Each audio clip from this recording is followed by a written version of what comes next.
Thank you for being with us today. We are going to open the box of the Extron WPD 110A. It is a faceplate for HDMI, IR, and audio. This is a very important piece because it permits the connection between the source and the display. And the user uses this to disconnect and to connect the cable several times. So it is very important that you have a very good quality faceplate, and this is a very good quality faceplate. So we are going to open what's inside.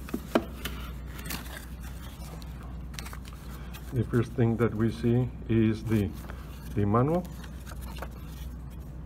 So you have here the manual. You have here the faceplate,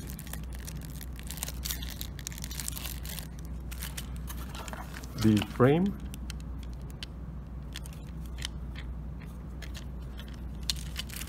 and the inputs and outputs. This is a 3.5, this is an HDMI, and this is for the IR.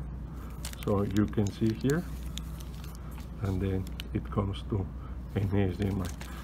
This is what I was telling you at the beginning. It is very important that because you connect and disconnect several times, many times, the cable from the source to the display, and it is very important that you have this. So I highly recommend this to you. And then these are some connections, screws and connections. So this is what comes inside the WPD 110 HDMI W. Thank you for being with us.